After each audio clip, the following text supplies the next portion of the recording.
السلام علیکم ورحمۃ اللہ وبرکاتہ۔ الحمد للہ رب العالمین والصلاة والسلام علی رسولہ محمد وعلی آلہ واصحابہ اجمعین، اما بعد فاعوذ باللہ السمیع العلیم من الشیطان الرجیم، بسم اللہ الرحمن الرحیم۔ یہ ہماری بڑی خوش نصیبی ہے کہ اللہ تعالی ہماری زندگی میں ایک بار پھر رمضان مبارک ہمیں نصیب کر رہا ہے۔ ہم سب جانتے ہیں کہ رمضان ہم مسلمانوں کے لیے بالکل ایسا ہے جیسے موسم بہار ہوتا ہے۔ موسم بہار میں ہر شے، خاص طور پر پھول کھلتے ہیں، ان میں خوشبو آتی ہے۔ بینی ایک مسلمان کو اس ماہ میں داخل ہوتے ہی نیکیاں کرنے کا موقع مل جاتا ہے۔ وہ نیکیاں خود بھی کرتا ہے اور دوسروں کو بھی نیکی پر ابھارتا ہے، اور دوسرے بھی اس نیکی میں شامل ہو جاتے ہیں۔ یہی وجہ ہے کہ اس ماہ کو اللہ تبارک و تعالیٰ نے شہر رمضان کہا ہے، الذی انزل فیہ القرآن، جس میں اللہ تعالیٰ نے قرآن اتارا ہے۔ اور ہمارے پیارے نبی صلی اللہ علیہ وسلم نے اس ماہ کو ایک بڑا خوبصورت نام دیا ہے۔ آپ نے فرمایا شہر المواسات، یہ باہمی ہمدردی کا مہینہ ہے، کہ اللہ تعالیٰ ایسا موقع لاتا ہے ایک مسلمان کے لیے کہ اس کو اپنا ماضی جو کچھ بھی ہونا تھا وہ ہو چکا، لیکن یہ ضرور موقع ملتا ہے کہ وہ اپنی ذات کے ساتھ ہمدردی کرتا ہے۔ اور ہمدردی کیا ہے؟ یہی سوچتا ہے کہ سارا سال گزرا، نیکیاں کرنے کا موقع نہیں ملا، کم نیکیاں کر سکا، قرآن مجید کی تلاوت کم کر سکا، نمازوں کی پابندی کم کر سکا، اسی طرح بھلائیاں بے شمار ہیں، ان کے بھی مواقع ملتے رہتے ہیں، ان بھلائیوں کے چانسز بھی ملے مجھے، مگر کم کرنے کی توفیق ملی۔ اب رمضان آ رہا ہے، اس رمضان میں یہ احساس جاگتا ہے ایک مومن کا کہ میں کوئی نہ کوئی نیکی کروں، کچھ تو کروں جس کا بڑے سے بڑا درجہ اس ماہ میں پالوں۔ اور پھر ہمدردی کو آپ دیکھیں کہ انسان اپنے ساتھ کیسے ہمدردی کرے۔ حدیث میں آتا ہے، پیارے نبی صلی اللہ علیہ وسلم فرماتے ہیں، رمضان کے داخل ہوتے ہی فرشتہ آواز لگاتا ہے۔ آوازیں ایسے نہیں آتی، رسول اللہ صلی اللہ علیہ وسلم فرمائے تو اس کو ہم آواز کہیں گے، یہ نہیں کہہ سکتے کہ آواز آتی ہے۔ اللہ کے رسول فرماتے ہیں فرشتہ آواز دیتا ہے، اناؤنسمنٹ کرتا ہے، اور ہم سب کو یہ کہتا ہے، یا باغی الخیر اقبل و یا باغی الشر اقصر، او نیکی کے چاہنے والے آگے بڑھو۔ موقع ہے، یہ رمضان بہترین موقع ہے، نیکی کرنی ہے، واقعی نیکی چاہتے ہو اور چاہتے ہو کہ اللہ تعالیٰ تمہیں زیادہ سے زیادہ ثواب دے، تو اقبل، آگے بڑھو، آؤ رب کی طرف۔ روزے رکھو گے ٹھیک ہے، افطار بھی کر لو گے، سحری بھی کر لو گے، رات کو تراویح بھی پڑھو گے، یہ نیکیاں ہم کرتے ہیں، رمضان کی ایک روٹین ہے۔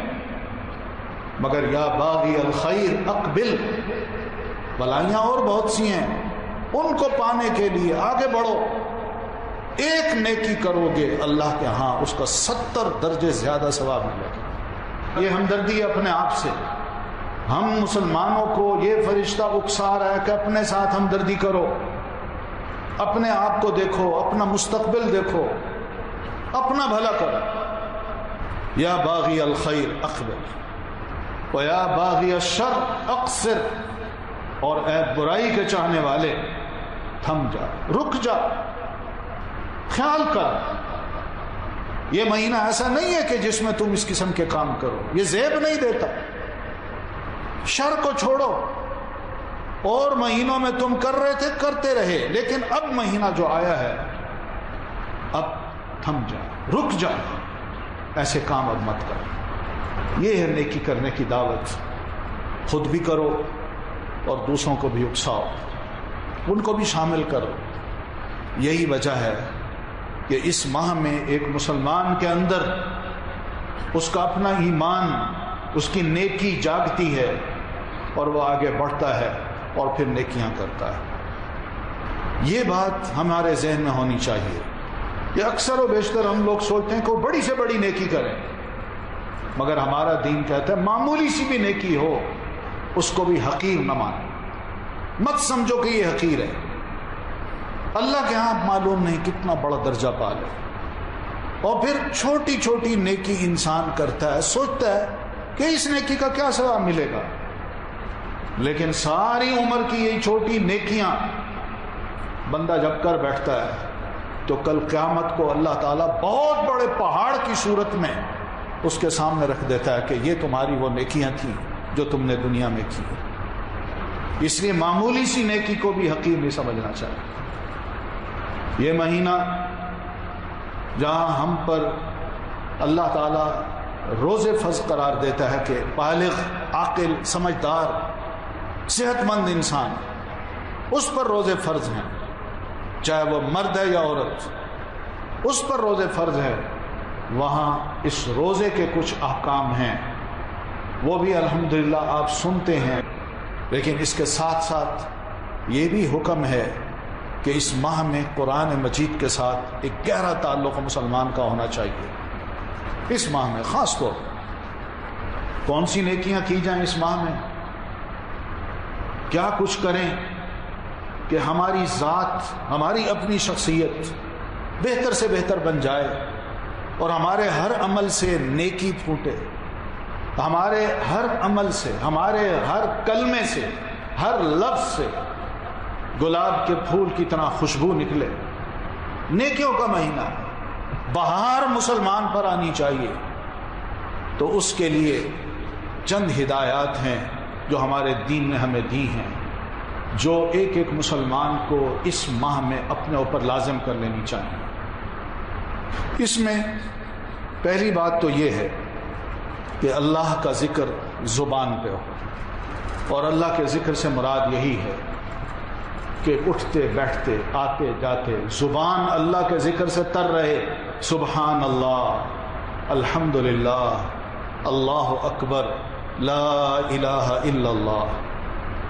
یقین مانی ہم سمجھتے ہیں کہ شاید معمولی سی بات ہے، دل کی گہرائی سے اور خاص طور پر اس کو سوچ سمجھ کے اگر ہم اپنی زبان سے یہ کلمات نکالیں تو ہم نہیں جانتے کہ اس کا کتنا ثواب ہے، کتنی بڑی نیکی ہے جو ہم کر سکیں۔ صرف ایک الحمدللہ کے بارے میں نبی صلی اللہ علیہ وسلم فرماتے ہیں تملأ المیزان۔ مسلمان اگر زبان سے یہ جملہ کہے الحمدللہ، اللہ تیرا شکر، تو اللہ تعالیٰ اتنے خوش ہوتے ہیں کہ نامہ اعمال میں ایک پلڑا اس جملے کو رکھ کے انتہائی بھاری کر دے۔ اور پھر سبحان اللہ، لا الہ الا اللہ، کیا گھستی ہے زبان، ہمارا دل کرتا ہے ہم گنگنائیں۔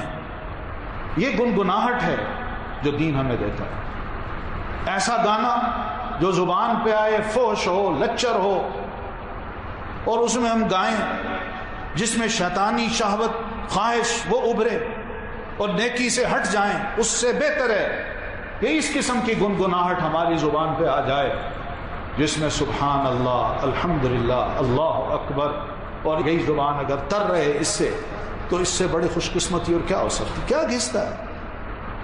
کون سی ایسی تکلیف ہوتی ہے ہمیں؟ کون سا زیادہ وقت لگتا ہے؟ خاموش رہنے سے اگر یہی زبان چلتی رہے تو کیا یہ بہتر ہے یا خاموش انسان رہے؟ ایک تو تاکید یہ کی ہے کہ ان دنوں میں زبان پر اللہ کا ذکر مسلمان کے جاری ہونا چاہیے۔ اسی طرح استغفار ہے۔ اللہ کی جناب میں انسان سوچے کہ کتنی میں گستاخیاں کر چکا ہوں، کتنی زیادتیاں کر چکا ہوں، موقع اللہ دے رہا ہے زندگی کا، استغفار کرے۔ استغفار کا مطلب ہوتا ہے بخشش طلب کرنا، اللہ سے اپنے گناہوں کی بخشش مانگے۔ استغفر اللہ، اللہ میں تجھ سے گناہوں کی معافی مانگتا ہوں۔ کون سی شرم ہے اس میں؟ اللہ ہے جو مجھے جانتا ہے، میں چھپ کے جو کرتا ہوں وہ بھی جانتا ہے۔ علانیہ کرتا ہوں اس کو بھی جانتا ہے، حتیٰ کہ میرے دل میں آنے والے جو جو خیالات ہیں اللہ تعالیٰ فرماتا ہے وہ بھی جانتا ہوں۔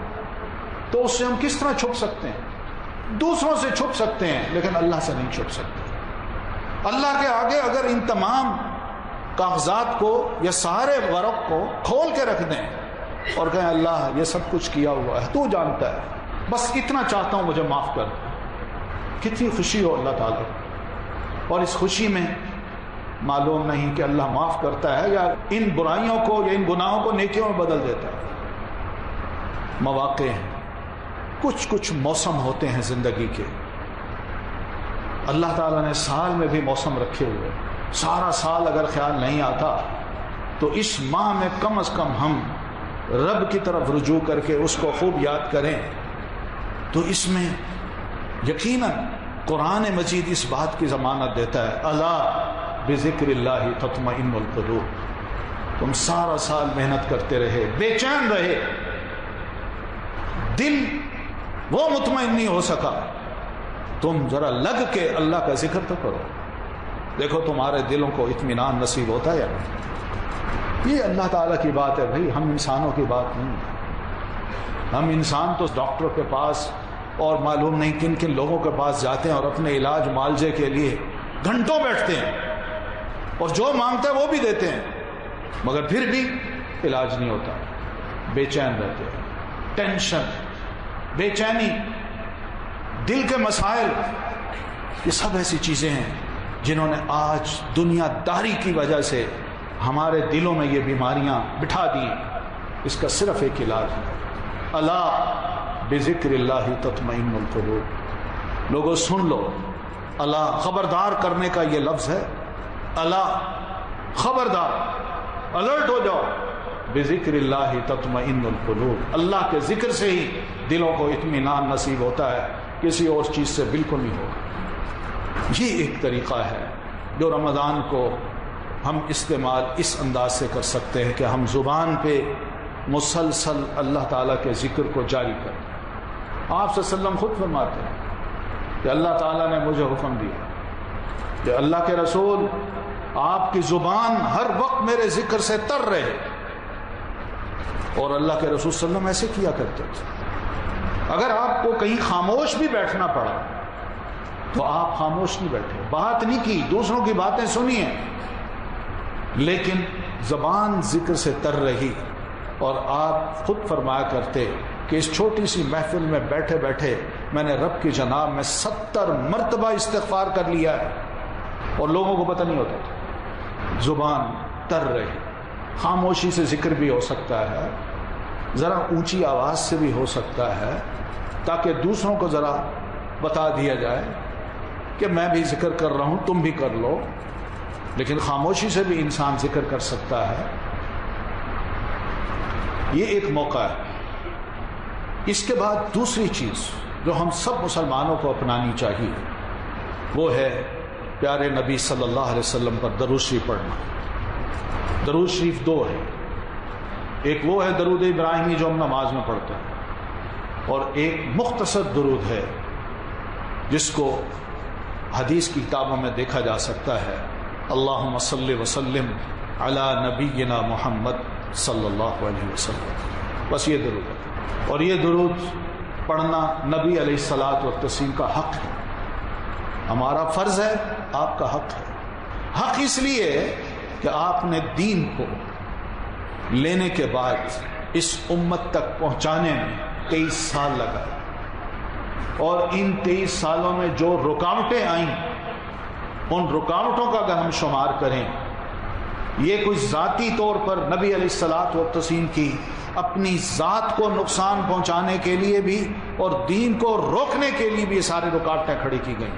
کوئی مسئلہ آپ کی جائیداد کا نہیں تھا، کوئی مال و دولت کا نہیں تھا کہ لوگوں نے رکاوٹیں کھڑی کی ہوں، کوئی عہدے کا نہیں تھا کہ نبی علیہ الصلاۃ والتسلیم نے عہدہ طلب کرنے کے لیے یہ جنگیں لڑی ہوں، نہیں، آپ کو روکنے کے لیے اور اس دین کے پیغام کو جو آپ پہنچا رہے تھے اس کو روکنے کے لیے یہ ساری رکاوٹیں کھڑی کی گئیں، مگر اللہ کے رسول صلی اللہ علیہ وسلم پہاڑ کی طرح جمے رہے اور اس کو فرض سمجھا، اور دن رات ایک کر کے رب کے حضور دعائیں کر کر کے، سجدے کر کر کے خوب محنت کی، اور یہ دین اللہ کے رسول صلی اللہ علیہ وسلم نے ہم تک پہنچایا۔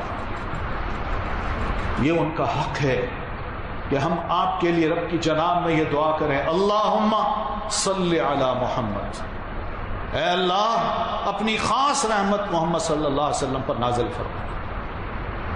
آج یہ دین مجھ تک یا آپ تک نہ پہنچتا تو سوچیے ہم کیا ہوتے، کیا ہوتے؟ بتوں کے آگے جھکے ہوتے، کوئی دمڑی بنا کے کھڑے ہوتے اور عجیب و غریب قسم کی حرکتیں کر رہے ہوتے۔ کتنی خوبصورت عبادت کا طریقہ ہے جو اس دین نے پیارے رسول صلی اللہ علیہ وسلم نے ہمیں سکھایا ہے۔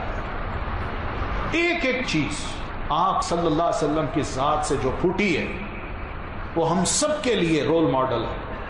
کوئی شے ایسی نہیں کہ جس کی طرف اشارہ کر کے کوئی کہہ سکے یہ کام ناممکن ہے، اس میں لاجک نہیں، یہ کام جو ہے نا انتہائی مشکل ہے کہ انسان بجا ہی نہیں لا سکتا۔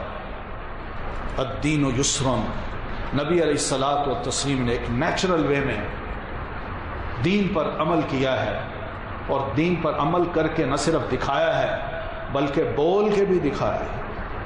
آپ کے ایک بول میں مٹھاس ہے، ادا ہے خاص، عمل ہے خاص، حکم ہے خاص۔ کوئی ایسی چیز نہیں جو خلاف فطرت ہو، یا کوئی ایسی چیز نہیں کہ کوئی انسان سنے اور اس کا مذاق اڑائے اور کہے یہ کیسے ممکن ہے۔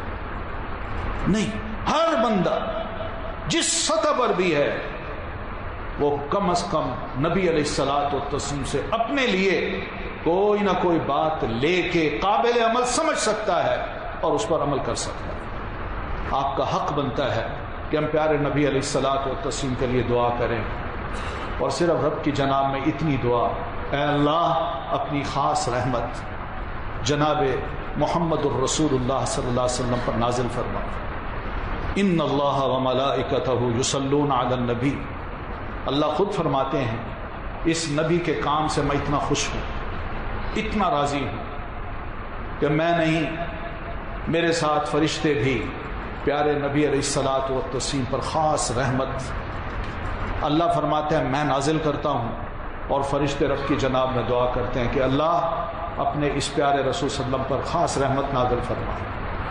تو جب وہ دونوں یہ کام کر رہے ہیں تو ہمیں کہا گیا یا ایھا الذین آمنوا صلوا علیہ وسلموا تسلیما، مومنو تم بھی یہی کام کرو، تم بھی پیارے نبی علیہ الصلوۃ والتسلیم پر درود پڑھو، درود و سلام بھیجو۔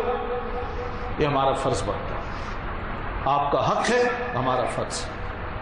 الحمدللہ آج جتنی نیکیاں ہم مسلمان کر رہے ہیں آپ کو ثواب مل رہا ہے، اور آپ ہی کے ذریعے ہمیں ہدایت ملی ہے۔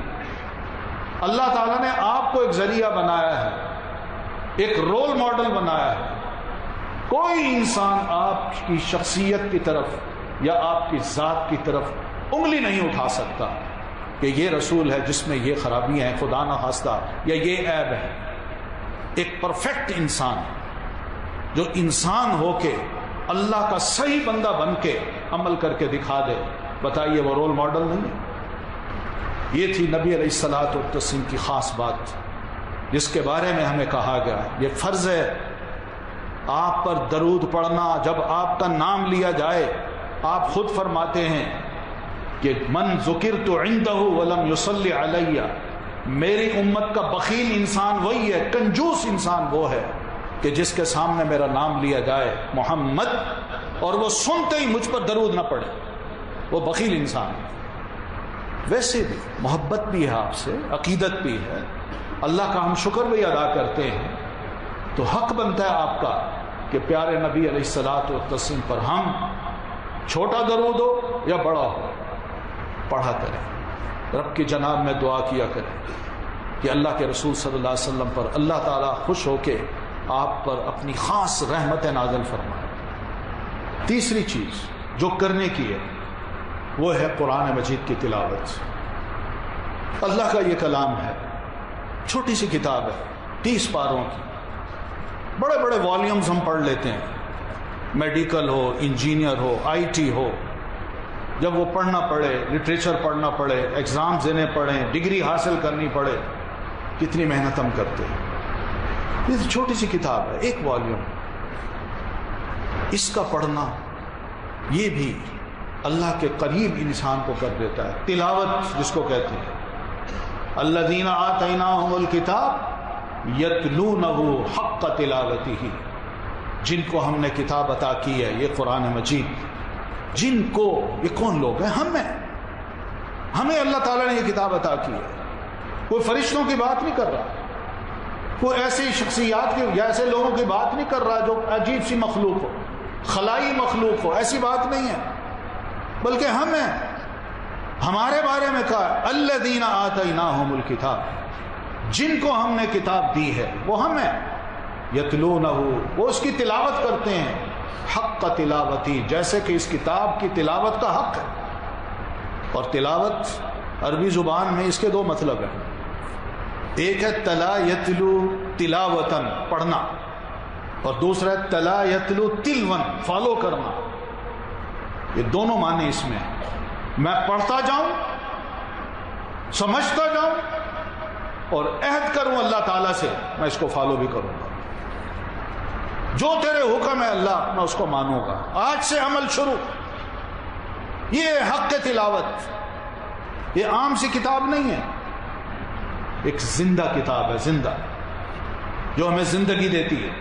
آج بھی ہمارا کوئی مسئلہ ہو، قرآن مجید اس زندہ کتاب کی حیثیت سے ہمارے سامنے ان مسائل کا حل پیش کرتا ہے۔ معمولی کتاب نہیں ہے، اس کتاب سے ہم بہت کم فائدہ اٹھاتے ہیں۔ کم از کم تلاوت تو ہو جائے، یہ عہد تو ہو جائے، اللہ اس مہینے میں قرآن مجید کی تلاوت کے ساتھ ساتھ یہ عہد کرتا ہوں کہ قرآن مجید کو سمجھوں گا اور جو یہ کہے گا ویسا اپنے آپ کو بنانے کی کوشش کروں گا۔ ورنہ علماء پہلے کہا کرتے تھے، یہ ہمارے بارے میں پہلے کہا کرتے تھے کہ کچھ لوگ ایسے ہیں جو قرآن مجید کو پڑھتے ہیں اور قرآن مجید ان کے لیے دعا کر رہا ہوتا ہے، اللہ اس پر اپنی رحمت نازل فرما۔ یہ کون لوگ؟ یہ یتلونہ حق تلاوتی، جو قرآن مجید کی جب تلاوت کرتے ہیں تو ساتھ ساتھ سمجھتے جاتے ہیں، عہد کرتے جاتے ہیں، اللہ تیرا کلام مجھے یہ کہہ رہا ہے کہ میں یہ کروں، میں عہد کرتا ہوں کہ آج کے بعد میں ایسا ہی کروں۔ اور کچھ لوگ ایسے ہیں کہ رب قارئ یقرأ القرآن والقرآن یلعنہ، کچھ قرآن مجید کے پڑھنے والے ایسے بھی ہوتے ہیں جو قرآن تو پڑھ رہے ہوتے ہیں مگر قرآن ان کو لعنت بھیج رہا ہوتا ہے۔ وہ کیسے؟ قرآن مجید اگر یہ کہے میں تلاوت کر رہا ہوں، قرآن مجید اگر مجھے یہ کہے الا لعنت اللہ علی الکاذبین، جھوٹوں پر اللہ کی لعنت ہوا کرتی ہے، میں پڑھوں، حکم سمجھوں، مگر یہ کہوں میں جھوٹ نہیں چھوڑ سکتا، یہ کام میرے لیے مشکل ہے، کوئی جھوٹے کام نہیں چھوڑ سکتا، میرے لیے یہ کام مشکل ہے، تو اب بتائیے کیا قرآن مجید اس کے لیے دعا کرے گا؟ بلکہ قرآن مجید کے یہ الفاظ اس کو سمجھا رہے ہیں تو بھلے بندے تم قرآن کو مانتے ہو، قرآن یہ کہہ رہا ہے، میں یہ کہہ رہا ہوں، مگر تم ماننے کی ٹھان نہیں رہے اور گزر جاتے ہو ایسے، پرواہ نہیں کر رہے۔ یہ ہے وہ چیز جس کو کہا گیا کہ تلاوت ایسی ہونی چاہیے کہ یتلونہ حق تلاوتی، اور ہم سب جانتے ہیں اس کے ایک ایک حرف کی ادائیگی پر اللہ تعالیٰ 10 نیکیاں دیتا ہے، لفظ نہیں، حرف، الف لام میم، یہ 3 حرف ہیں، ایک حرف کی ادائیگی پر 10 نیکیاں ملتی ہیں اور 10 گناہ معاف ہوتے ہیں۔ سوچئے کتنا ثواب ہے، اور رمضان کے مہینے میں اگر اسی قرآن مجید کی تلاوت کی جائے تو آپ سوچیں کئی گنا یہ ثواب بڑھ سکتا ہے، کئی گنا۔ ہمارے کچھ ساتھی یہ بھی کہتے ہیں قرآن مجید پڑھنا نہیں آتا، اب بوڑھے ہو گئے ہیں، بچوں کی طرح یا طوطوں کی طرح ہم سے پڑھا نہیں جاتا۔ یہ غلط خیال ہے بھائی، شیطان کی طرف سے یہ خیال آ رہا ہے، آپ کو نیکیوں سے محروم کر رہا ہے۔ صحابہ کون سے بچپن میں ہی یہ سب کچھ سیکھ کے آئے تھے، بزرگ صحابہ تھے، مسلمان ہوئے، قرآن پڑھنا سیکھا اور سیکھ گئے۔ کون سی مشکل ہے ایسی کہ جس کو ہم نہیں سیکھ سکتے؟ پھر بات یہ بھی ہے کہ پیارے نبی صلی اللہ علیہ وسلم فرماتے ہیں کچھ لوگ ایسے ہوتے ہیں جو قرآن مجید پڑھتے ہیں اور پڑھتے ہوئے اٹکتے، یتتعتع فیہ، یہ الفاظ ہیں جس کا معنی ہے کہ وہ لفظ صحیح طرح پڑھ نہیں سکتا، یا پڑھتا ہے تو اٹک جاتا ہے، اور پھر وہ کوشش کرتا ہے کہ میں اس کو صحیح پڑھوں۔ یہ ادا اللہ تعالیٰ کو بڑی پسند ہے۔ اللہ تعالیٰ فرماتے ہیں یہ پڑھ رہا ہے، کوشش بھی کر رہا ہے، اس کے 2 ثواب لکھو، اس لیے پڑھنے کے اور ایک کوشش کرنے کے۔ ہمیں اتنا کچھ اللہ تعالیٰ دینے کو آیا ہے، یہ حق قرآن مجید کو بھی دیں، ہم اس کو مانتے ہیں، اس کی تلاوت اس ماہ میں کریں، عہد کر لیں کہ انشاءاللہ اس ماہ میں 1 ختم ضرور کریں گے قرآن مجید کا، یعنی 1 پارہ بھی اگر روزانہ پڑھا جائے، اس کی تلاوت کی جائے۔ اور بعض کو تو اللہ تعالیٰ یہ بڑے خوش نصیب لوگ ہیں جو بعض لوگ 3 4 ختم کر ڈالتے ہیں قرآن مجید کو، بڑا خوش نصیبی ہے۔ قرآن سے لگاؤ، اس سے محبت، اس کی تلاوت، یتلونہ آناء اللیل و آناء النہار، دن کا وقت ہو، دن کی گھڑیاں ہو، رات کی گھڑیاں ہو، قرآن مجید کی تلاوت میں لگے رہتے ہیں۔ ایسے لوگ اللہ کو بڑے محبوب ہیں۔ 1 مہینہ ہے، 1 مہینہ، اس مہینے میں تھوڑا سا دنیاوی جو مصروفیات ہیں ذرا ان کو سکویز کر کے، تھوڑا کر کے اپنا وقت ذرا اس نیکی کی طرف لگا دیں، تو یقین مانیں 1 مہینے کے بعد عید کے روز آپ واقعی محسوس کریں گے کہ آج میرے لیے واقعی عید کا دن ہے، میں نے کچھ نیکیاں کی ہیں، میں نے کچھ اللہ کے حضور کچھ مانگا ہے، آج اللہ نے مجھے انعام دینا ہے۔ اور عید کا دن خوشی کا دن ہوتا ہے مومن کے لیے، اس لیے کہ وہ نیکیاں کر کے جب رمضان کو ختم کر کے عید کا دن مناتا ہے تو عید کا مطلب ہی خوشی کا دن ہوتا ہے۔ اس کو خوشی اسی بات کی ہوتی ہے کہ میں نے نیکیاں کی ہیں، میں نے اچھے کام کیے ہیں، بھلائیاں کی ہیں، خیر کو مانگا ہے، شر سے پرے رہا ہوں، اور الحمدللہ میری ذات سے کسی کو تکلیف نہیں ہوئی۔ تو محترم، یہ مہینہ حقیقت میں نیکیوں کا مہینہ ہے۔ آئیے سب مل کے انشاءاللہ اللہ تعالیٰ سے عہد کریں کہ اللہ تعالیٰ ہم سب کو توفیق دے کہ ہم اس ماہ میں کوئی اچھی سے اچھی نیکیاں کر سکیں، سمیٹ سکیں، اپنے نامہ اعمال میں نیکیوں کا اضافہ کروا سکیں، اور اس کے ساتھ ساتھ جو برائیوں کی ایک لسٹ بنی ہوئی ہے، خدا کرے کہ ہم اپنی اس نیکیوں کے ذریعے ان تمام برائیوں کو اور گناہوں کو مٹوا بھی سکیں۔